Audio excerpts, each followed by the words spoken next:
வணக்கம். தீபாவளி வந்தாச்சு. இனிப்பு காரம் என்னென்ன பண்ணலான்னு எல்லாருமே லிஸ்ட்டு போட்டுட்ருப்பீங்க. இன்றைக்கி செல்வாஸ் கிச்சனில் அவல் முறுக்கு எப்படி செய்கிறதுன்னு பார்க்கலாம். இந்த அவல் முறுக்கு செய்கிறதுக்கான எல்லா பொருட்களுமே உங்கள் சமையலறையில் கண்டிப்பாக இருக்கும். ஒரு கப் அரிசி மாவில் 10லேருந்து 15 முறுக்கு வரைக்கும் தாராளமாக பண்ணலாம். அரிசி மாவு 1 கப். நீங்கள் வீட்டில் தயாரித்த மாவாக இருக்கலாம், இல்லை கடையில் வாங்கினதாக கூட இருக்கலாம். அவல் 1/2 கப் எடுத்துக்கோங்க. பொட்டுக்கடலை 1/4 கப். வெண்ணெய் ரூம் டெம்பரேச்சரில் இருக்கணும், 1 டேபிள் ஸ்பூன் எடுத்துக்கோங்க. முறுக்கு மாவு பிசையும் போது நீங்கள் அதை உருக்கி சேர்த்துக்கோங்க. கருப்பு எள்ளு 1 டீஸ்பூன். மிளகாய்த்தூள் 1 டீஸ்பூன். உங்களுக்கு காரம் அதிகமாக தேவைப்படுதுன்னா 1.5 டீஸ்பூன் சேர்த்துக்கோங்க. உப்பு 1 டீஸ்பூன். மாவை பிசைகிறதுக்கு தண்ணி. முறுக்கை பொரிச்சு எடுக்கிறதுக்கு எண்ணெய். முறுக்கில் வாசனைக்காக நான் கருப்பு எள்ளு எடுத்திருக்கேன். நீங்கள் கருப்பு எள்ளு அல்லது ஜீரகம் அல்லது ஓமம், இது 3ல் ஏதாவது ஒன்று 1 டீஸ்பூன் அளவு எடுத்துக்கலாம். இடியாப்ப குழலை சுத்தம் பண்ணி ரெடியாக எடுத்து வச்சுக்கோங்க. நட்சத்திர வடிவில் இருக்கக்கூடிய அச்சா இருக்கலாம், இந்த மாதிரி நிறைய குழிகள் இருக்கிற அச்சா இருக்கலாம்.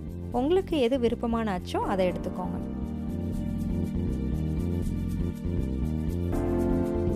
முதல்ல நம்ம அளந்து வச்சுருக்கிற அவலை சின்ன மிக்ஸி ஜாரில் எடுத்து அதை நல்லா பவுடர் பண்ணிக்கோங்க. அடுத்ததாக பொட்டுக்கடலையை சேர்த்து அதையும் பவுடர் பண்ணி எடுத்துக்கோங்க. இப்போ ஒரு பெரிய பவுலில் அரிசி மாவு 1 கப் சேர்த்துட்டு நம்ம பொடிச்சு வச்சுருக்கிற அவல் மாவு, பொட்டுக்கடலை மாவு ரெண்டையுமே ஒரு சல்லடை வழியாக சேர்த்து கட்டி இல்லாமல் அலசி எடுத்துக்கோங்க.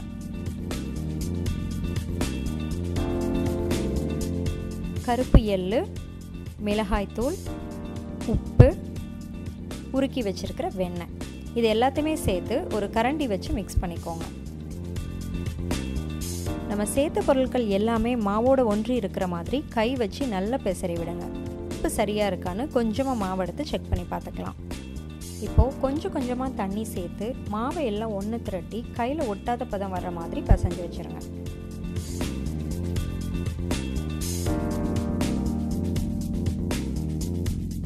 உங்களோட மாவு பதம் மிருதுவாக இருக்கணும், கையில் ஒட்டாமலும் இருக்கணும். இந்த மாதிரி முறுக்கு மாவை ஒன்று திரட்டி பசைஞ்சு வச்சுருங்க. உங்கள் விரலால் தொட்டு பார்த்தீங்கன்னா அது ஒட்டக்கூடாது. அதே சமயத்தில் உங்களோட மாவு ரொம்ப டைட்டாகவும் இருக்கக்கூடாது, இல்லைன்னா பிழியும் போது அது விட்டு விட்டு வரும். இப்போது இடியாப்ப குழல் எடுத்துக்கோங்க. நீங்கள் தேர்வு பண்ணியிருக்கிற அச்சை அதுக்குள்ளே பொருத்தி மாவு இடியாப்ப குழலில் ஒட்டாமல் இருக்கிறதுக்காக இடியாப்ப குழலில் கொஞ்சமாக எண்ணெய் தடவிக்கோங்க. இப்போது பிசைஞ்சு வச்சுருக்கிற முறுக்கு மாவுலேருந்து கொஞ்சம் பகுதி மட்டும் எடுத்து அதை இடியாப்ப குழலோட உயரத்துக்கு ஏற்ற மாதிரி நீல வாக்கில் உருட்டிக்கோங்க.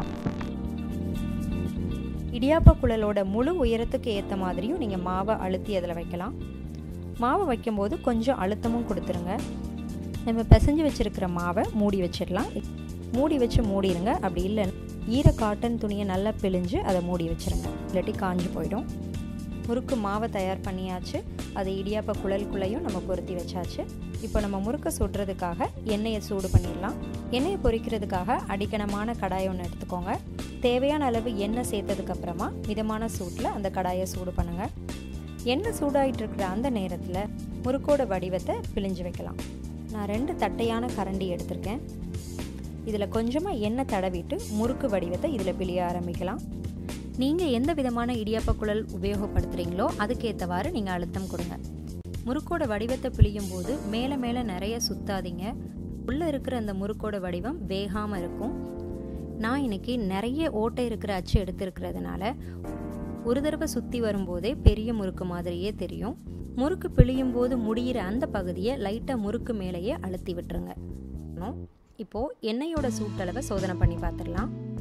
எண்ணெய் சூடானதும் உங்களோட முறுக்கு மாவுலேருந்து கொஞ்சமாக எடுத்து போட்டிங்கன்னா சில நொடிகள் கீழே தங்கினதுக்கு அப்புறமா மேலே பொரிஞ்சு வந்துச்சுன்னா எண்ணெய் இன்னும் கொஞ்சம் சூடாகணும்னு அர்த்தம்.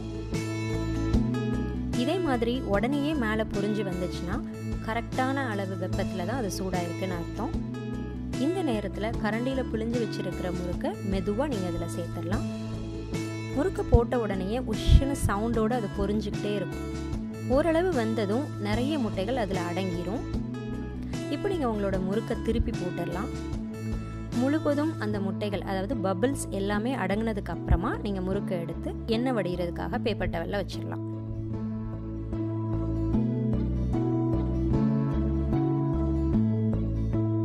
நீங்கள் கரண்டியில் மட்டும்தான் முறுக்கோட வடிவத்தை போட்டு எடுக்கணும்னு அவசியம் இல்லை. இதை மாதிரி ஏதாவது ஒரு சில்வர் மூடியாக இருக்கலாம், வாழை இலையாக இருக்கலாம், பேக்கிங் ஷீட்டாக இருக்கலாம்.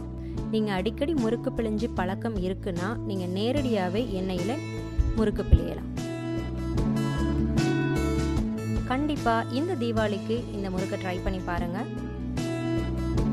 இந்த வீடியோ உங்களுக்கு பிடிச்சிருந்தா செல்வாஸ் கிச்சனுக்கு சப்ஸ்கிரைப் பண்ணுங்கள். அனைவருக்கும் செல்வாஸ் கிச்சனின் இனிய தீபாவளி நல்வாழ்த்துக்கள். நன்றி.